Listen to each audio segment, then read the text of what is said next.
Well, we're back again with another segment of Wine and Song, surrounded by the peaceful, easy feelings of Thanksgiving Farm and Winery in Harwood, Maryland. Hi, I'm Jonathan Yates, and with apologies to the Eagles from their 72 Eagles album, The Peaceful, Easy Feeling, with me is Calista Garcia, who has just returned from the Grammy Foundation Songwriting Program in Los Angeles. We're going to talk to her about your career as a rising young artist. Thank you for taking the time to join us. Of course, I'm so excited to be here. Hey, so when you study the history of music, it basically starts about 500 AD.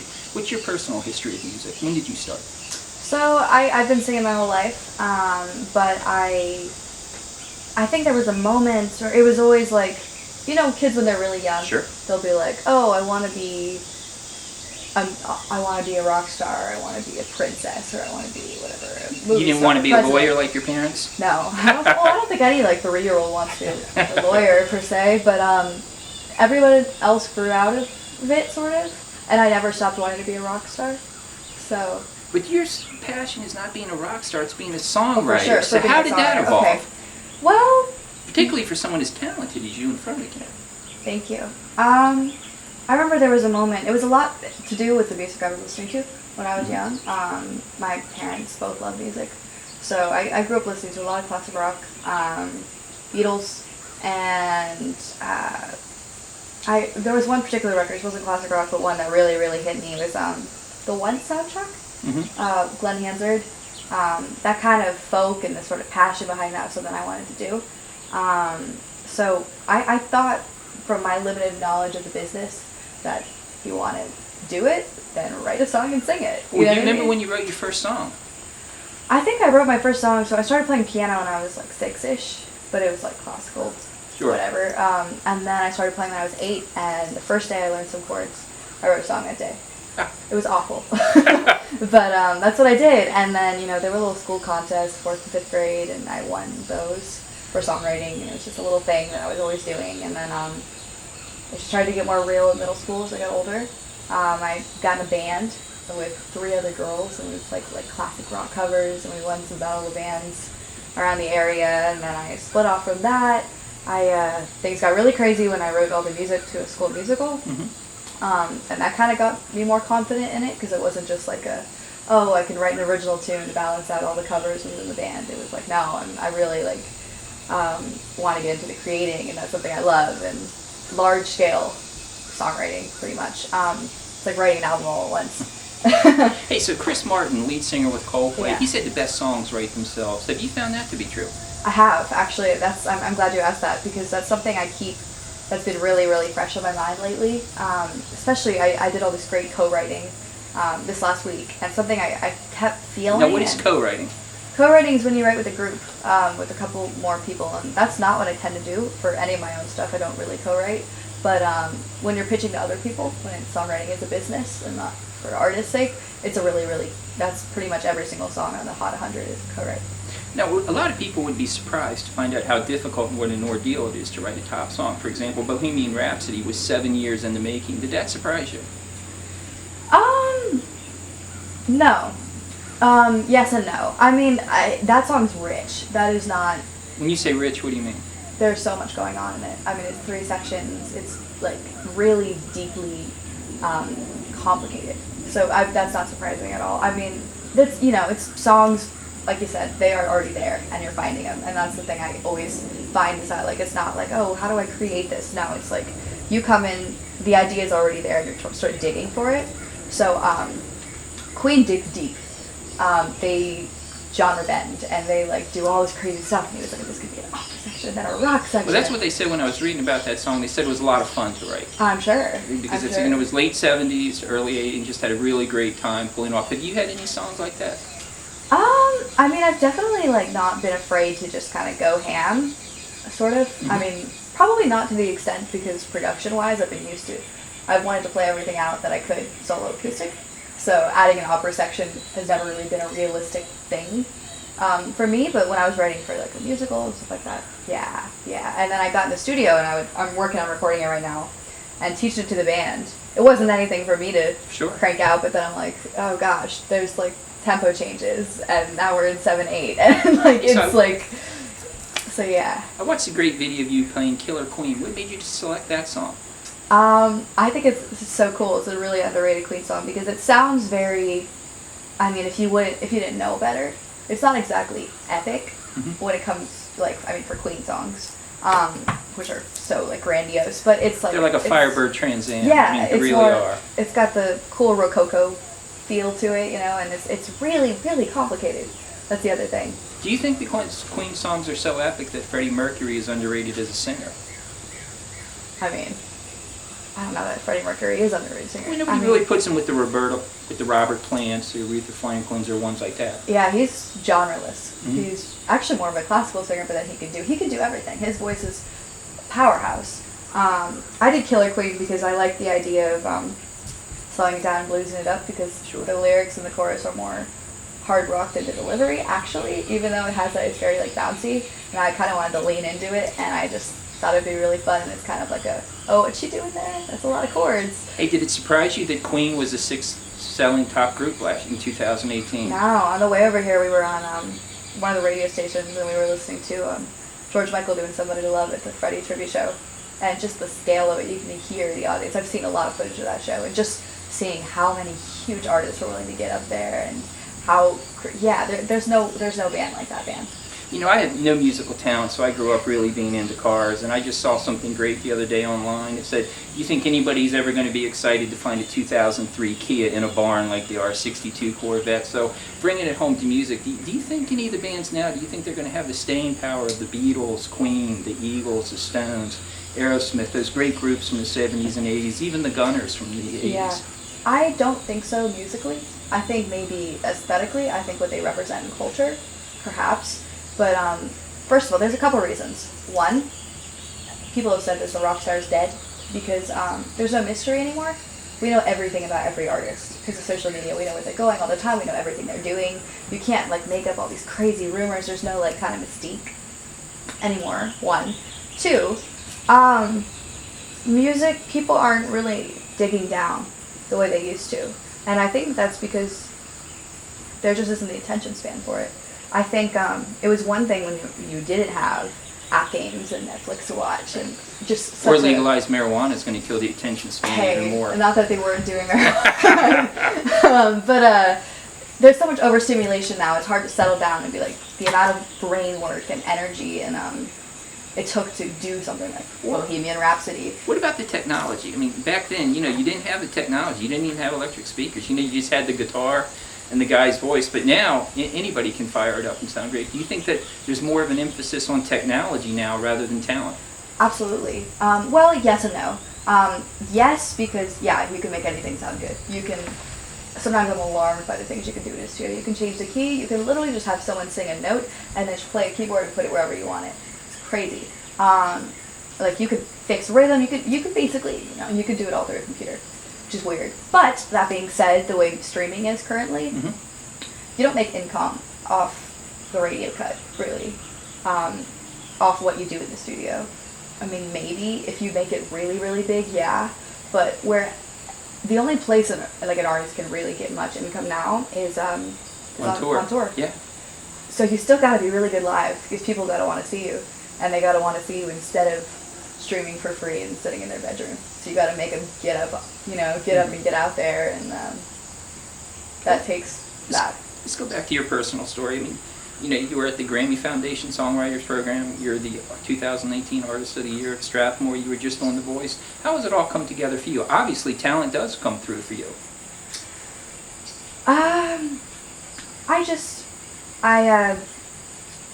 feel very connected to it, and I have a huge just drive to do this and do what I can. I mean, I think there's a lack of ingenuity. These days people are just willing to be down for whatever's artificial and throw in their face because there's so much you can't even really sort through it. Do you think being authentic shows through for you in your work?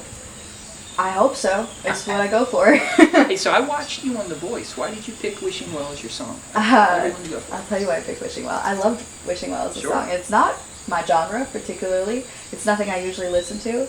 But I remember I listened to the song, and it's a cool tune. I love the song. But and I was like, this would be really, really cool if I put it in dad-dad and slowed it down and made it kind of rootsy and bluesy.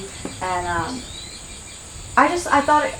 so I did that, and I was happy with it, and I liked that I was like playing the riff on the guitar, and I do it solo, and I think it showed braininess a little bit, and a little bit of smarts, and something like, oh, she knows this deep cut tune, and then she's doing her own twist on it, and some guitar tuning.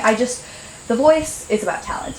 It's not really about what's most important to me, which is the brain side of it, the cerebral side of it. That is your talent.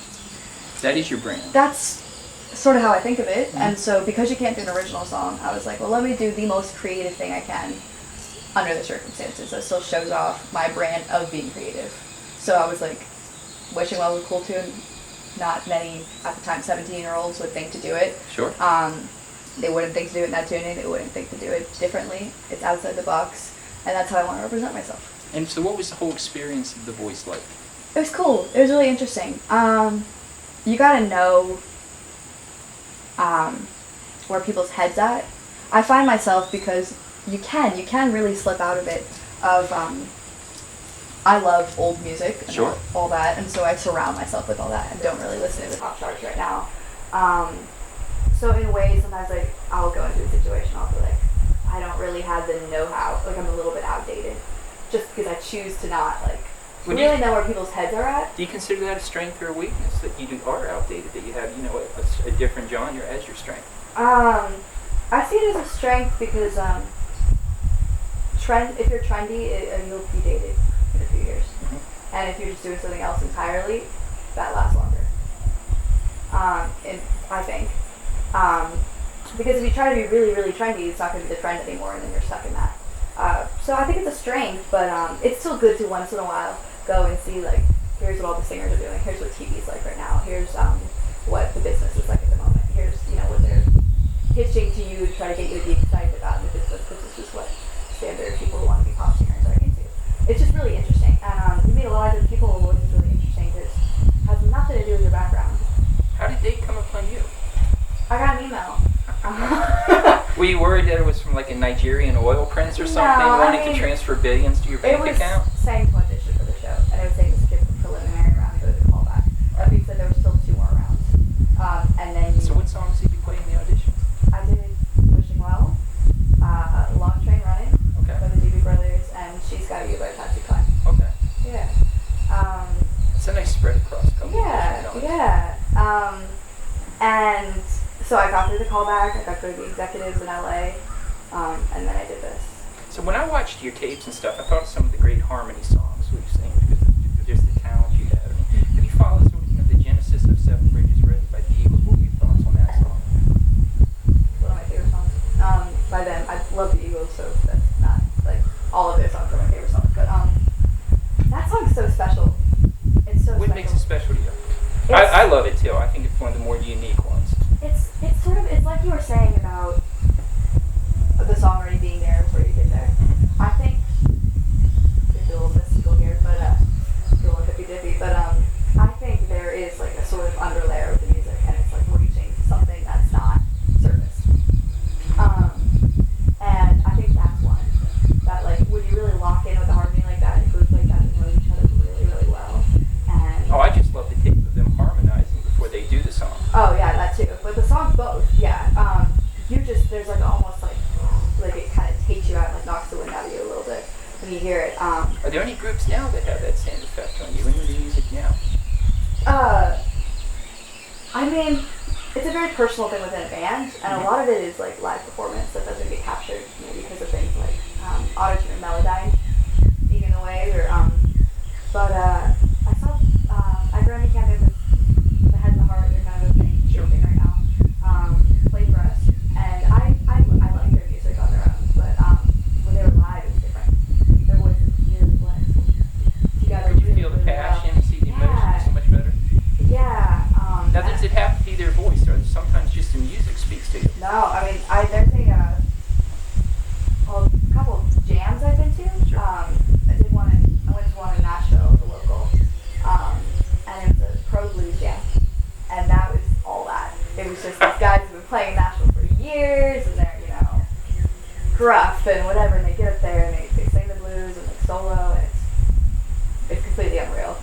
And then I played before a jam at the Standing Room on Hermosa Beach last week, and that was more just kind of standard classic rock and roll. But those solos and stuff like that. Do you think you can teach that, or do you think it's sort of like what Louis Armstrong said about the blues, them that don't know never will? I think it takes skill, but then it takes you have to have a level of skill, and then you have to for a lack of distraction, and once again, like being able to dig in and really like connect. I mean, that's what makes performances great in general. Someone who I think of a lot of who really just like through the music, not words, but just like that, like really brings that forth. You can really hear in his records with Jeff Buckley. Is one I think of, who, like his voice and his guitar playing both is just like he's reaching into something, yeah. You know, there seems to be a change in the lifestyle for rockers too. They seem to have a much more healthier, much more responsible lifestyle, if you will. So what do you think of that? Do you think sort of some of the passion's lost from that, sort of the entertainment value? I mean, it used to be, I'll never forget when I read Greg Allman's book, Crosses the Bear. He said, you know, I looked into the mirror after my 6th divorce and said, maybe I was the problem. And I said, you know, dude, you're being way too hard on yourself. I mean, have you sort of looked at sort of the changes in their lifestyle and think that takes sort of the passion or some of the entertainment value from the music? I think I just saw the Bob Dylan doc, or not just saw it, but I think about the Bob Dylan doc a lot because that was really special. The Scorsese one he put out on Netflix, that 75 tour, and what I was struck by, these musicians, well, can't you see anywhere else? All they had time to do was make music and like do drugs. But it's true. But all they would do is there wasn't really, you didn't have to brand yourself. You had a manager and a label behind you. Now, Tarantino just did a movie on the Laurel Canyon scene for Hollywood. Do you think someone should be doing one about the music scene there? Actually, there's more coming out than you think. We just had the Echo of the Canyon doc. How's that? It's good. It's good. It was all kind of done by Dylan's son. And then they're doing one about Crosby. It's about to come out. They're coming. But I with Bohemian Rhapsody yesterday, the movie like Ken Rocket Man. Yeah. It'll come. I have no doubt that it'll come.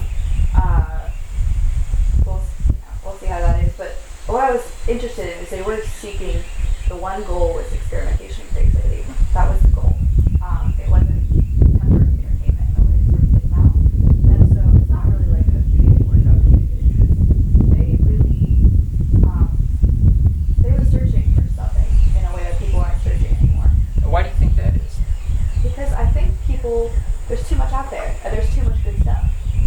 You could go your entire life just watching media, Sure. pretty much, at this point, and a lot of it being really great. Movies, TV, music. You can find a lot of examples of really great music happening. And so, like, I get sad because I don't think a lot of the great music is coming now. And so that makes me want to, like, look into the future and bring something forward. But, there's really, like, a lot of the bands back then, they started when they were in high school. And it was a cool thing to make a band and whatever. And there wasn't much else to do. And now, you can just sit and play video games all day. It's true. So it's not even like yes, they did all that and they had crazier lifestyles and now they come together and more knowledgeable.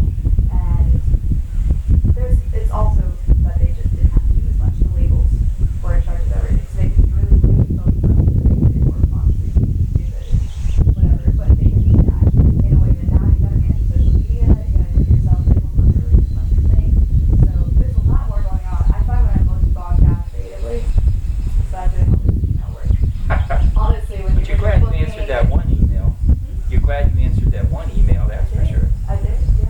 Hey, so let me ask you a question. You're so committed to your career, you're going to take it to the next level at Belmont University. It would seem that someone who's done all that you have, I mean, you just released your extended play album, Wild Woman. What do you hope to get from 4 years studying at a college for songwriting when you probably, it would seem, done more than the professors there? Well, it's not just about the that particular degree. It's about the fact that, okay, what's your other option? I want to be in Nashville because I want to be where it's at. Nashville's where it's Is at. Nashville still the scene for music? It is, actually, even more so. People are moving there so fast. It's not just country anymore. It's all, a lot of people are moving from LA. Are there any cities challenging Nashville to be the music scene? I mean, it was the music scene Yeah, I mean, it's New York and LA were fantastic scenes, but New York and LA kind of do everything. Nashville does music. I mean, there's a lot of other great scenes. Once again, Austin, Atlanta for hip hop. That's bar none. That's Nashville does not do hip hop the way Atlanta does hip hop. No, we're right. Portland and Seattle. There's other great music towns, but Nashville is the music town, I think. So what do you hope 4 years at Belmont University will do for you? I'll have the contacts.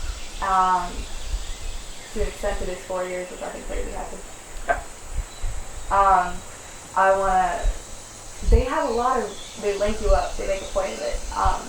They make sure you have a lot of knowledge about the business side. There's an element of security. What do you mean when you say security? Not having to wait tables necessarily. Having an element of being able to grow up and focus on the music and not worry about the other side of things that distracts like they encourage you to. You also just speak who are the young, who are my peers, who are the young songwriters right now, who you can link with, who are going to be in the business in the future, who you're going to want to know. Same with Grammy Camp, so I do that. So what was Grammy Camp like? What sort of contacts did you make there? You don't know till you know, right? Right. Because you don't know what people are going to do in the future. No. But it was actually my second time doing it. I did a Nashville-based one 2-3 years ago. But and what did you get from the first one? I had a lot of contacts. Basically, it got me to be really hip to go on. Did it improve your songwriting that much? It got me more confident. I think working with people who are kind of pretty top notch. And co-writing, you gotta share your ideas, and you gotta make sure it's like impressive and you can't just have things within your own little space. You have to bounce off. And yeah, you just learn a lot. This one was way different. It's so much bigger. It's so much more of an experience than the LA one. That's a lot of info about the music industry. Yes, I had a lot of people I'm staying in contact with. I mean, songwriters these were probably the best songwriters I've worked with. My age group that I met was this last week, and you become friends. So there are people you know in the future, but also like audio tech people, music business people, and music journalism and programs for all those things. Is there sort of a standard program or a standard format for writing a song? No, not at all. I don't think. Well, let me just sort of one that one thing that has made Tarantino so successful is he sort of has a disoriented script. Certainly with pulp fiction. Can you think of any songwriters that you can look at them and say, hey, that's a Tarantino song, it's a Wes Anderson song by the way it flows? Oh, absolutely. Dylan. For one. What is his sort of? A lot of verse refrain, but not always changing the lyrics and the choruses. Just the way he writes his lyrics. Maybe not form per se, but just like be willing to like kind of tell huge stories and throw in details that they are so far from I love you in a secret chord songs. They're so outside the box and you know what I mean? What about someone like Jared Neiman in his song Lover Lover where he did all 5 harmonies? Does that take place very often? No. I mean, well, nowadays it's more often because of your head, record it, whatever. Yeah, you get things like that. I mean, there's just like silly no one. Yeah, no, there's a lot of. I mean, people have their aesthetics, they have their things they go for. Joni, I would say, has a really specific style. She's one of the future folks of mine.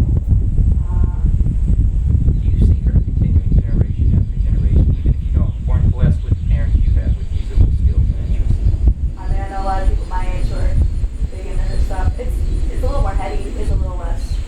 I feel like if you wanted something a little more palatable all the time, no, I love Joni, but Simon & Garfunkel or Does Janis Joplin reach out to your generation at all? I think aesthetically, boho stuff is just cool right now. Right. And the 70s stuff is like hip right now. Cool. It makes it easier to like buy bell bottoms. But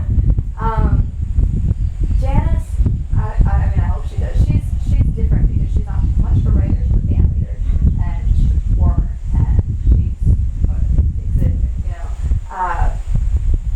I think she's really special. I'm not sure per se What about the flip side, sort of the hair bands of the 80s? Did you see any of them that had any talent, you know? Looking at Poisons, every rose has anything like that sort of spoke to you? Appetite for Destruction, that record. And what about that? It's, you know what it was, is I knew it, and it was like cool. Mm-hmm. And I was like, this is Every fun. song, or just Paradise City, Sweet Child of Mine, Welcome to the City? Brownstone, crazy. I love that whole record, top to bottom. But I didn't really get it until I did a Berkeley summer program, and I was in they paired me in a rock metal-ish ensemble. And we did Welcome to the Jungle, and I was, fronting a band doing that. And something about it is like so cathartic in a way no other genre is. When you're up there and you're performing that, and it's just like. Let me tell you what I did. I used to teach a course in writing at Dartmouth for a special summer program. And the one way I reached out to the students for the classical poetry was I paired it with classic songs and classic poetry. So I took Welcome to the Jungle with Yates's The Second Coming. It sort of showed was the way the collapse of the society. Because as we know, Axl wrote that song about hopping off the bus from Indiana and getting to LA and just sort of seeing, the overall, loss of society and things like that. So when you think about that, do you see that sort of same thing in that song? Did that speak that to you? Did you read Second Coming by William Butler Yeats? I didn't. Okay. But He has that famous line, all hope is lost, the sinner cannot hold anymore. What it basically was after the carnage of World War I, when they sort of thought that, civilized society was gone because of the mass killing on the battlefields.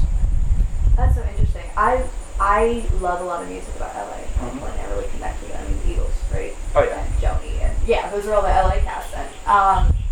And I've always thought it was so interesting, and I felt this again. It's just strange, like really uniqueness to the place. It's not always good.